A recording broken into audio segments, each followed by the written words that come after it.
material remains, like pots or any weapons or anything like that they could have used to survive the rest of the winter were all probably destroyed. And that's, some of the things that we think may still lie here and we're hoping to find.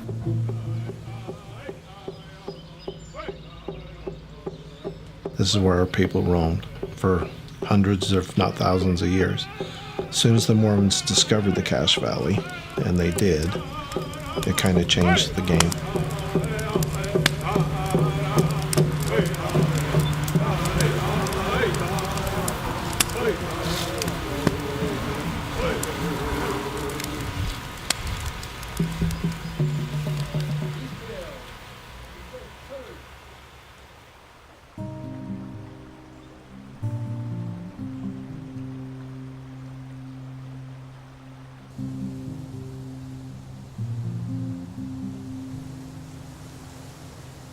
So this is a very important environment, ecosystem, subsistence system for the Shoshone people. Once you start to get fur trappers coming in, there's a massive alteration of the environment that goes through with taking beaver out of that ecosystem. That disruption of their subsistence cycles and practices then intensifies in the 1850s as Mormons move up into Cache Valley. And it's not just transient overlanders going through, but it's residents. And that begins a cycle in Cache Valley of subsistence shortfalls and subsistence competition. We were here when the Mormons come into the valley, and I think for the most part we got along really well. There were a few skirmishes here or there, but I think both groups tried to do everything they could. The Mormons are told by their ecclesiastical leaders that they should treat Indians fairly, not as their equals, but to treat them fairly and to keep them out of the settlements.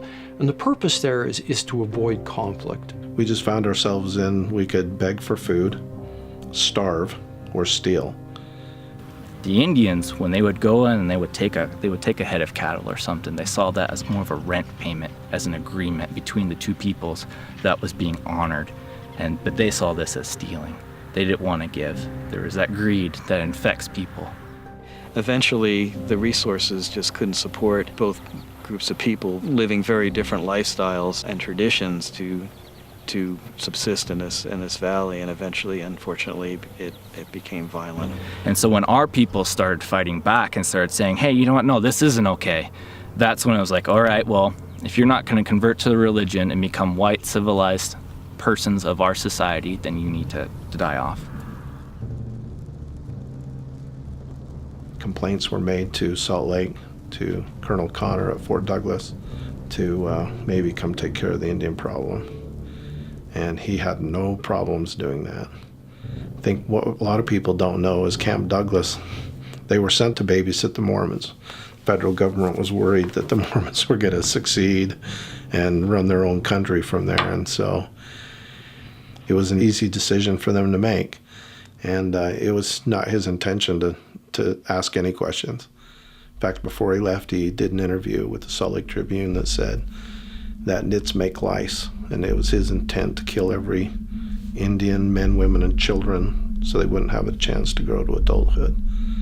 And then on that January 29th, Connors descended on that sleeping Indian village. And there he expects to knows he'll find an encampment of 450, 500 Shoshones camped in what we talk about today as Battle Creek or the Bear River bottoms just north of Preston, Idaho. The snow drifts were 4 feet deep in places, according to some accounts. There was a lot of ice in the river. The Shoshone position seems to have been the warmest and the most comfortable, and everybody agreed that they had a completely sheltered village down there in that ravine. So he arrives early in the morning, deploys his troops on the bluffs above the bottoms, and the Shoshones know he's coming, but they expect there to be a kind of parley, a kind of talk about what's going on. But instead, Connor essentially deploys his troops, and they storm down the hillsides into the valley and attack the village. The Indians had very little weapons. I mean, a few. Some of them had guns, but not a lot of bullets. I think the Indians had expended everything that they had to fight with probably in the first hour, easily within that time period. The Indians were excellent shots. I mean, when you look at the surgeons' reports of the wounds, they're getting hit right through the heart and the lungs, and I mean they're aiming carefully and hitting what they aim at. But after the first, 30, 40 minutes of this conflict, Patrick Connor moves troops around, begins to flank the encampment, and what starts as a battle, really with forces on both sides taking and giving, becomes a wholesale massacre. The Shoshones escape as they can, but most stay and die on that battlefield. What made the village such a snug, warm, comfortable place also made it a death trap once they were surrounded by the troops. So it was really this kind of burnt earth philosophy that you just don't leave anything behind, and you just leave these poor people out on a very, very brutally cold day to fend for themselves without anything except the clothes that they had on their backs. I think the Mormons in Cache Valley wanted the problem to go away, the Indian problem. I don't believe that a total massacre of all those Indian people was what they envisioned. Now, I don't know how they could not think that that wasn't going to happen, because you can't get rid of the Indian problem without taking the Indians out of the equation. But at the end of the day, I want to believe that, they were probably horrified with the events that took place. These were people that had traded and had spoken together and interacted, and I think when they saw the actual massacre site, I can't imagine that there wasn't a kind of shock and horror at what had gone on. As far as this massacre goes, it's the largest Indian massacre west of the Mississippi. The largest. This is larger than Wounded Knee. This is larger than Sand Creek. The estimates they give over here, those are just the military's estimates of 250. Those were the bodies they could count. It's more generally accepted by the Shoshone that there was at least greater than 350 who were probably killed. And that's a large number. You think about one of the largest massacres of Native peoples by federal troops, and it disappeared from the historical record. You don't see it in textbooks, you don't see it in monographs. Or if you do, it's just seen as a battle. And again, it happens within a year of Sand Creek, one of the most notorious massacres in U.S. history. And this one is bigger, it's more horrific, and yet it's invisible. And I think that's kind of the other thing that's so fascinating about it. Why?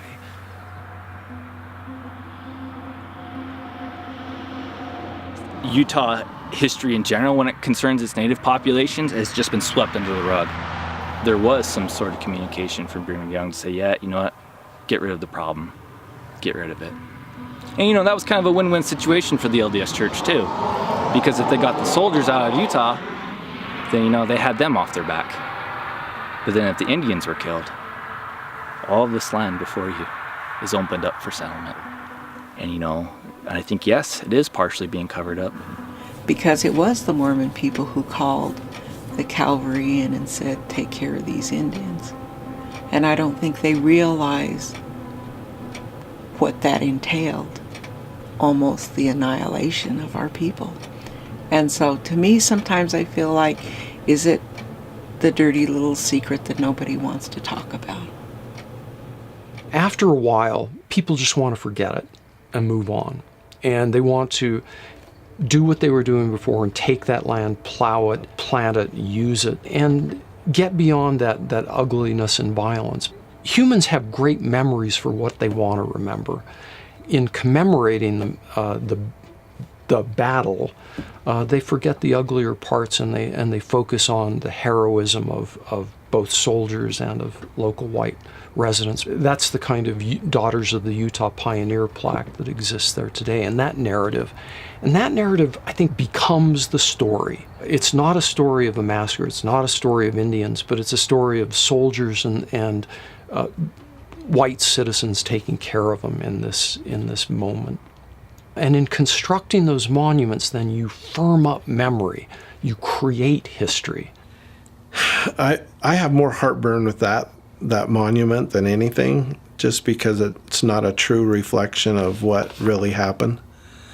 I guess to them and their perspective, that's what happened. And for years and years, it was called the Battle of Bear River. National Park Service called it Battle of Bear River. And I know my grandmother went to Congress in Washington, D.C. on numerous occasions and said, you need to call it what it was. It was a massacre. It wasn't a battle. And it was changed.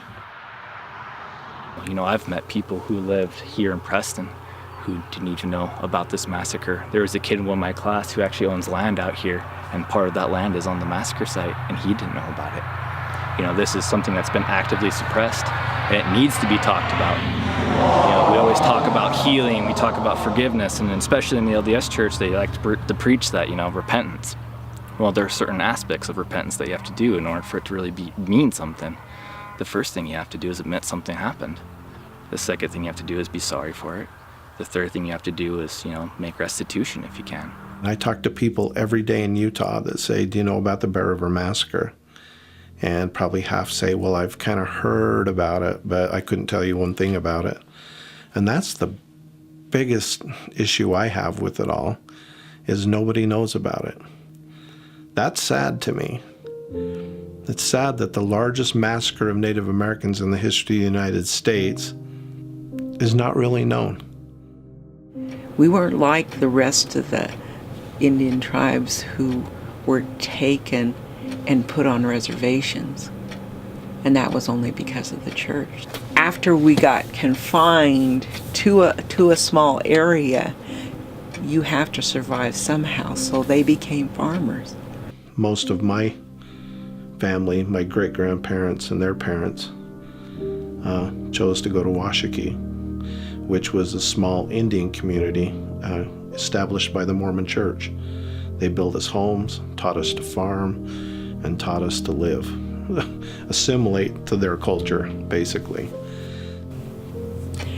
After everybody kind of dispersed, the community of Washakie back in the early 70s, that community was no longer there.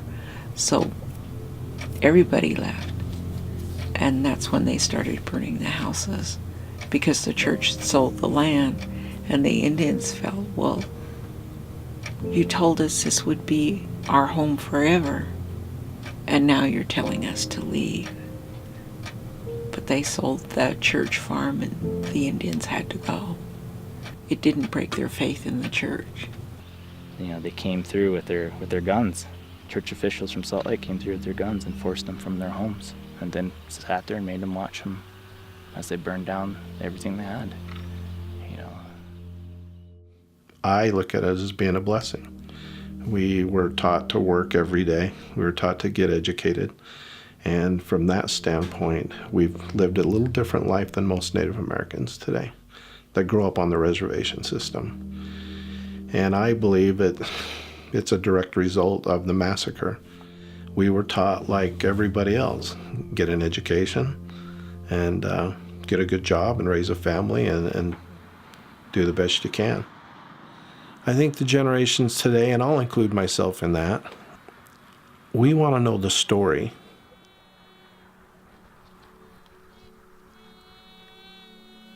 So hopefully by investigating this with our modern archaeological methods, we can get a better understanding of how it happened. I think it's important that we try and give voice to the people that were killed here and try and have a better understanding of what went on. So one of the things that we've been tasked with is applying a number of different techniques to trying to find archaeological remains of the village site, but also of the battle and massacre. And so we can use the written record to create our models and our testable hypotheses, and then we go out into the ground and excavate.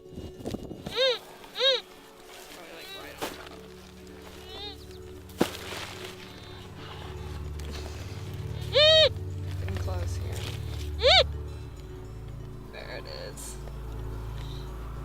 staple. I'll add that to my collection. Spend a lot of time looking for needles in the haystack, and when you find them, you find those bits on the ground or in the archives. It's magic. It's why we do it. When I was younger, 10, 12 years old, and my friends and stuff, we used to ride our horses down near the massacre site. We found a number of different human bones there over the period of time. We learned to just kind of bury them a little bit and leave them where they were. We were tearing out a fence, and this saber popped up. It had been buried, I guess, for a long time. And it popped up, and it had a sagebrush growing through the handle. One of the people that worked for me, a Mexican boy, grabbed it and showed it to me. Then he took it with him that night and cleaned it up real good, and I've had it in my home or here at the office ever since.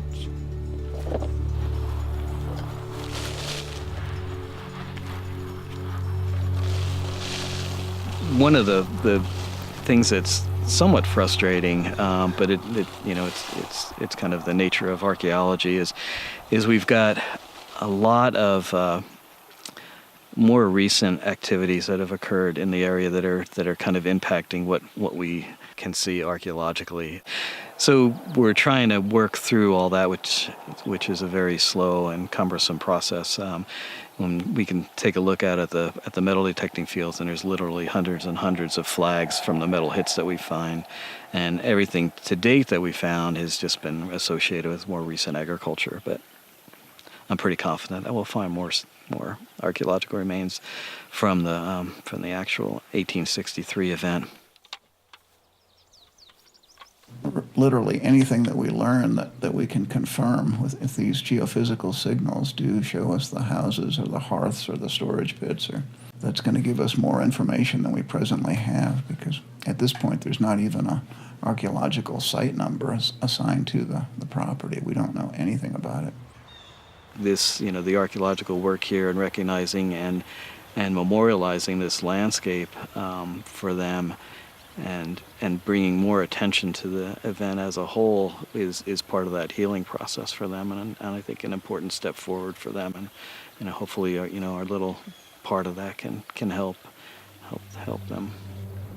If you look at the archaeologists, they're telling a story by what they find. The story is never complete because they'll never find everything, so it's speculation. It's what they see, but they don't know, because none of us were there. It's not going to enhance anything. What they even found has been speculative. The ground penetrating radar is the results from that was demonstrated that there were some anomalies, but they don't know exactly what they were. And even with the farming and stuff going through there, a lot of that stuff that would have been out there would have been already destroyed. Those TP rings, those stuff like that, they would have been removed for the farming purposes.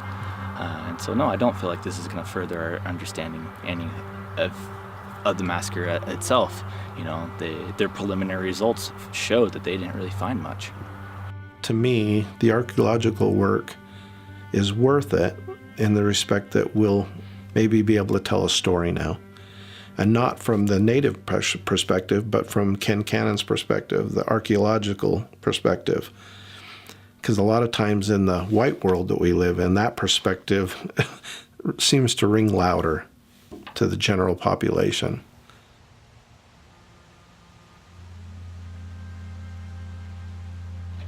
My ancestors lived through it. And so, to me, it's my place to make sure that my grandchildren know that story. And that they will pass it on to their children too.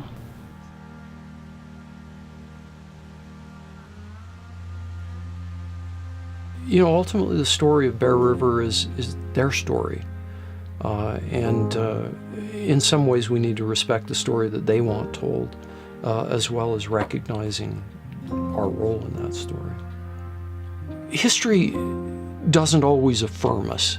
Sometimes history challenges us to think about an uglier past that we'd rather not have. And that's really the power and the benefit of history. It connects us to the past, it connects us to our humanity and inhumanity, and it offers us a way to move forward, I think, especially in a circumstance like this, with the Shoshones together, moving forward in a story that connects us, not in the prettiest of ways, but to move forward to a new relationship that's a 21st century relationship based on respect for the truth and what happened in that past moment. That's where you get the possibility for reconciliation.